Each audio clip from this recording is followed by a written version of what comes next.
and Oddworld.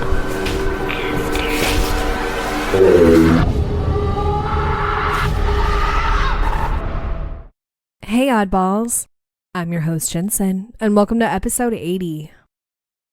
If I didn't say it in my last episode, Happy New Year, oddballs. I do remember saying I hope that 2023 is going to go out great for you guys and great for me. And let me tell you, it was chaotic. 2023 really said, I'm going to show you something right before it left.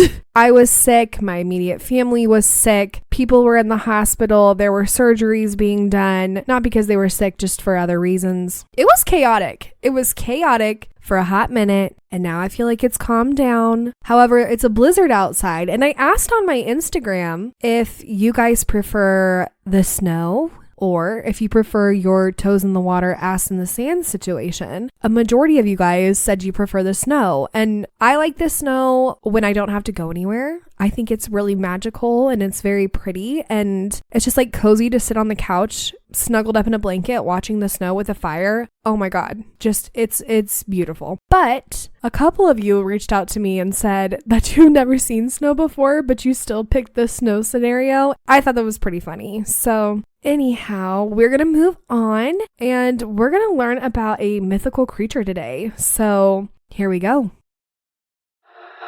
It's lesson time.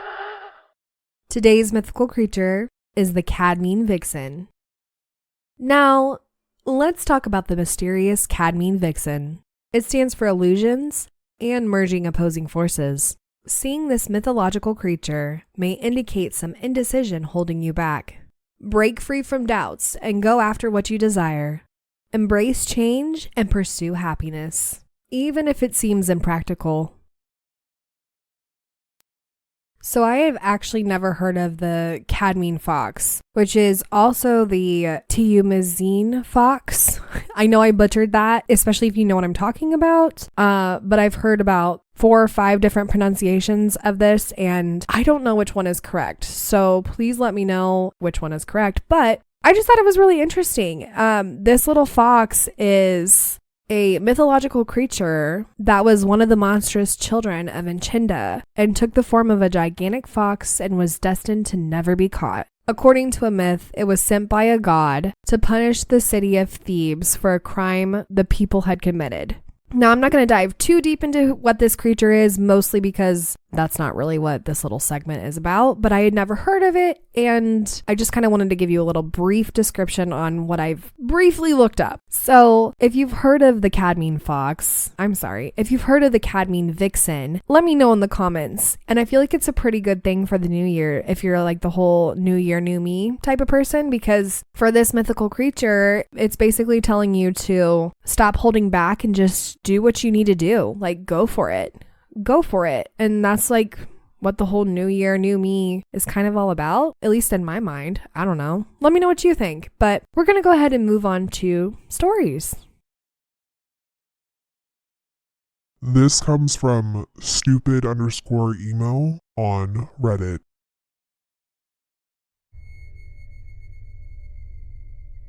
My family has been renting out a house since I was around 6 or 7. We know that it's haunted as it sits on some old farmland that burned to the ground, taking the farmer's daughter and, I believe, son. I don't have much communication with the son, but he's about 4 and sits in our bathtub. The daughter, however, is very active. Her name is Elizabeth and she's around 15. My mother and I believe she is the watcher of the house, as she's very protective of certain things. There's a lot of other spirits as well. There's a little poltergeist boy, around 7 or 8, who likes to follow me around. He likes to sing at night and has thrown toys at me before. He's called Gabriel. However, this isn't about them. Recently, we got a pet dog. We don't have a doggy door or anything, so whenever she needs to pee or something, we have to unlock the door and wait for her to be done. Now, this wasn't a problem for a while. I'd take her out in the day, and normally my dad or mom would at night. However, I've been staying up late with assignments these last few weeks and have had to take the dog out to pee late at night. I should also mention that there was, allegedly, witch burnings on the land our house sits on. I don't know how true this is though, as it's just something Elizabeth would whisper to me from time to time. Anyways, as I said, I've been letting the dog out late at night, and every time I feel something watching me. Now, as I live with many spirits, I brushed it off as Gabe or Lizzie following me and watching me, as they both really like my cat. So I just assumed they like the dog as well. But recently I've been waking up with this sort of morning sadness and dread. Now, I have no one to mourn, and I have never had anyone to mourn, so I don't know where the sadness is coming from.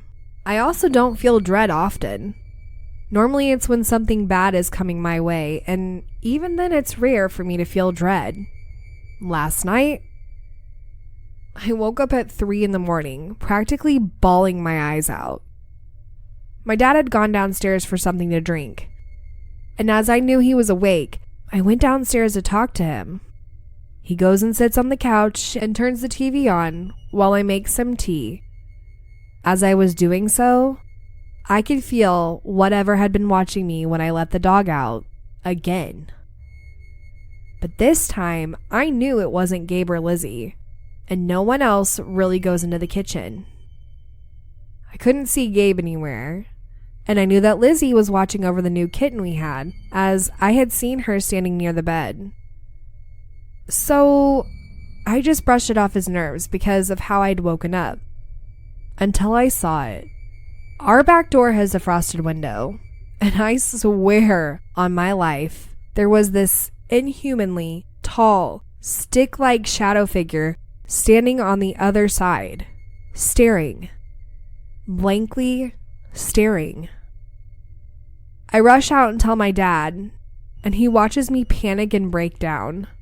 I did not sleep for the rest of the night.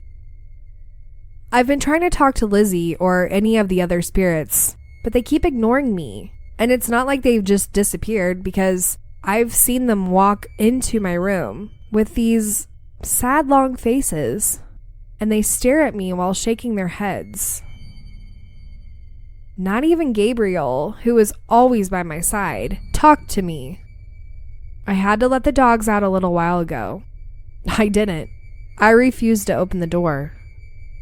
My mother yelled at me and said I was overthinking, yet I know deep down she's really trying to brush it off as being a displaced spirit. We get those often. Yet it doesn't really explain anything. Like, at all. When we first moved in, we had an old outhouse. We were going to renovate it into a playhouse for my siblings and I. For some reason, my parents decided against it. So, I did ask, and my mom just said, because there was something in there. It's probably a good time to mention that we are not allowed in the backyard, and I've finally figured out why. Because there's something out there. Something is in my backyard, and I'm pretty sure it wants me gone because it knows I can see it. It knows I know, and I am absolutely terrified. Here's a little update. We haven't had any issues with whatever is out there since I posted this. My dad thought it was just my anxiety and has started taking the dog out in the backyard again. A few minutes ago, my sister and I went downstairs to get a drink, and my dad asked if we'd let the dog out. I told him I'd rather let her out front, but he told me to get over it and let her out back. My sister said we'd be fine, as nothing had happened to us. So I let the dog out. As I did, I told it that it wasn't welcome to touch me, Alice, my sister, or Luna, our dog. And it wasn't to enter the house and to leave us be. As I'm doing so, both Alice and I hear scratching on the kitchen window. The window is far too high for the dog to reach, and because of her paws, it would sound a lot different. That being said, we both started freaking out. I calmed down quite quickly, trying to remind myself that all it can do is scare me. Alice is making a cross with her fingers and reciting Bible passages, which I guess it didn't like because I went to go get my phone and left the kitchen for a minute. As I enter the kitchen, Alice asked me, "Did you hear that?" I ask her what she's on about, and she just tells me, "I just heard 2 knocks on the window." I get the dog back in, and I repeat what I said the first time. We tell my dad, and he just tells us to be quiet and go to bed. So we go back upstairs. Alice and I talk about it, and she tells me, "Even when I've let Luna out after the sun goes down, nothing happens. That's the first time I've heard any kind of sound." Which makes me think that whatever this is doesn't like me or cannot do anything without my energy, as psychics and mediums tend to give off more energy than your average Joe. I'm planning to go down to the little witchcraft shop at some point this week for sage and some obsidian. I'm planning to sage out by the door and place the obsidian by the door, both outside and inside.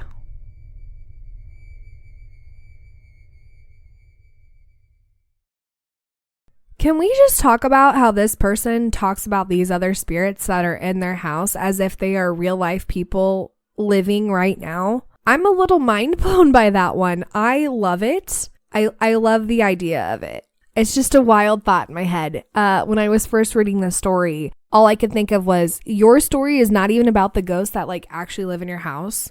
Here you are talking about these spirits who live in your house, and that's not even what the story is about. That is so wild to me. That is so freaking wild to me. And I really want to come over now and I want to talk to said spirits, even though like I don't know how that would go down with them, but I don't know. I'm a weirdo and that's what I want to do. So anyhow, we're going to move on to the actual story because I don't like whatever this tall stick figure thingy is. It's giving me like Slender Man vibes. I don't think that's what it is, but I don't like it. I don't like it. Also, I'm hoping that the sage works for them. Honestly, if the sage doesn't work, I would try some Palo Santo. I don't know if these live-in spirits have any ideas, but maybe they would. My only thought is if you sage, are you going to sage out the other spirits in your home? And if you're okay with that, like, all right.